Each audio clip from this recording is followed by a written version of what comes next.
beaucoup d'entre eux meurent chaque année. Presque tous sont marqués dans leur chair par ce métier terrible. Voici la raison. Un homme qui descend sous la mer, pour n'être pas écrasé, doit respirer de l'air à la même pression que l'eau qui l'entoure. À 10 mètres, c'est 2 fois la pression atmosphérique. À 20 mètres, 3 fois, et ainsi de suite. Plus le scaphandrier descend, plus l'azote de l'air se dissout dans le sang, puis dans les tissus. Tant qu'il reste sous pression, rien ne peut arriver. Mais à la remontée, l'azote dissous se dégage comme la mousse du champagne. Il forme des bulles qui bloquent les articulations et dans les cas les plus graves, bouchent les artères, ce qui provoque la mort par embolie. Les scaphandriers ignorent souvent la nature de ce mal qui les paralyse ou les vieillit prématurément.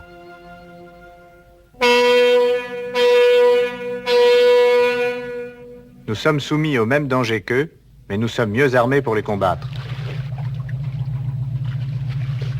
Préparez une question de recompression.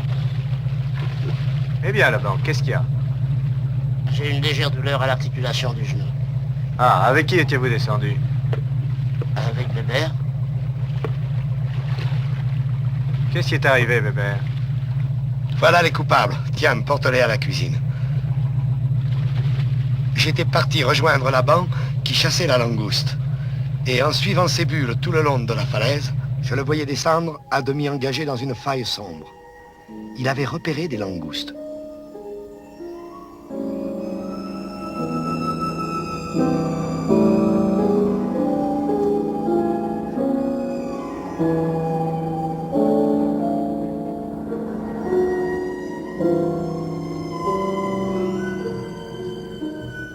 Nous avions dépassé les 50 mètres et cette maudite faille descendait toujours. Nous approchions de la profondeur où l'air a un drôle de goût, où l'ivresse devient dangereuse.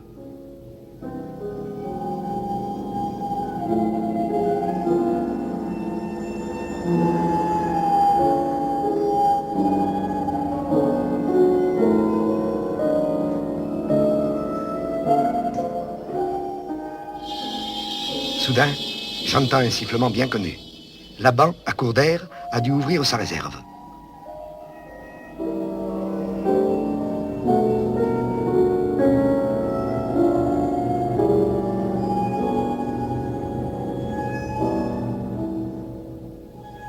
Il devait être déjà un peu ivre.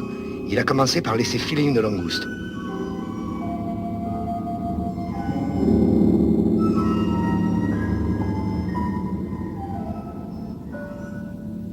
Jusque-là, ce n'était pas grave.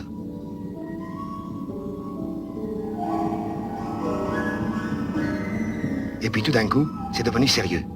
Quand je l'ai vu sortir son embout, j'ai compris qu'il avait perdu la tête. Je l'ai expédié vers le haut. Il a eu l'air de comprendre.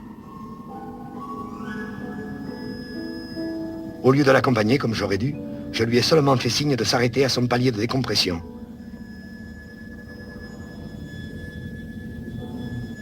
Il a dû sortir de l'eau le sang chargé d'azote. Et après ça, tu t'étonneras d'avoir mal au genou. Allez, mon gaillard, au caisson, et vite. C'est absolument indispensable. Absolument.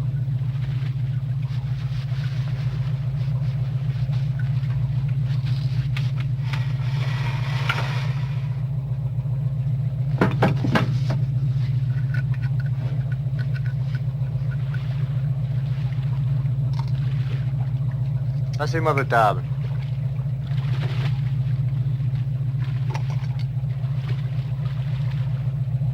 Allô, Laban? Comment vous sentez-vous? Je n'ai plus mal du tout. C'est bien pour ça qu'on vous a recomprimé. J'en ai pour combien de temps dans ce cercueil?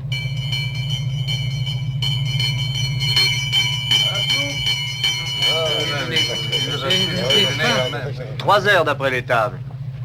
Je vous confie au docteur, je vais déjeuner.